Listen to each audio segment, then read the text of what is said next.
Inilah 4 golongan manusia yang tertipu menurut Imam Al-Ghazali.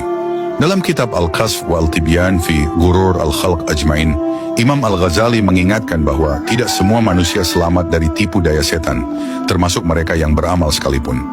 Beliau menguraikan 4 golongan manusia yang mudah tertipu oleh amal dan kedudukannya sendiri. Ulama, ahli ibadah, hartawan, dan ahli tasawuf. Pertama, ulama atau cendekiawan. Menurut Al-Ghazali, banyak ulama yang tertipu dengan ilmu syariah dan rasional yang mereka kuasai.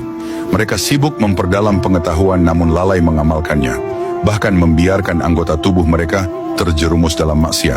Mereka beranggapan bahwa ilmu saja cukup untuk mendekatkan diri kepada Allah, tanpa membersihkan hati dari penyakit batin seperti sombong, ria, dengki, gila hormat, dan keinginan popularitas. Mereka mengabaikan keharusan memperbaiki batin, seolah amal lahiriah sudah cukup untuk keselamatan. Kedua, golongan ahli ibadah. Kelompok kedua adalah para ahli ibadah yang tertipu oleh amal-amal lahiriah mereka. Mereka rajin salat, membaca Al-Quran, berhaji, berjihad, dan melakukan amal sunnah. Namun mereka berlebih-lebihan hingga terjebak dalam was-was, seperti berlebihan dalam wudu atau bersikap ragu terhadap kesucian air. Mereka terlalu keras dalam ritual, namun meremehkan perkara yang jelas-jelas haram. Ibadah menjadi rutinitas lahiriah tanpa keseimbangan dengan ketaatan sejati kepada Allah.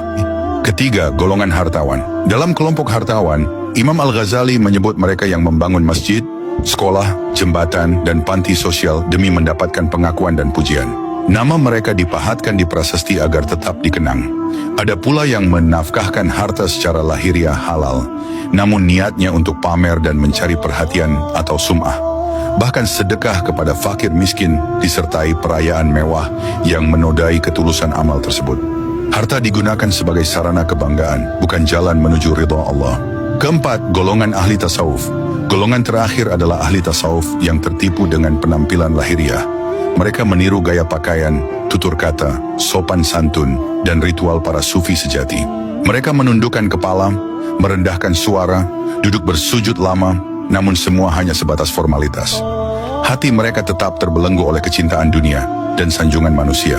Mereka mengira telah mencapai derajat tinggi dalam tasawuf, padahal hakikatnya masih jauh dari kesucian hati yang sejati. Imam Al-Ghazali mengingatkan bahwa banyak orang tertipu oleh amal, ilmu, harta, dan tampilan spiritual yang tampak baik di luar, namun kosong dari keikhlasan dan kesadaran batin. Karena itu, setiap manusia harus terus waspada, memperbaiki hati, dan menimbang setiap amal dengan jujur, agar tidak terjerumus dalam tipu daya setan yang halus namun menyesatkan.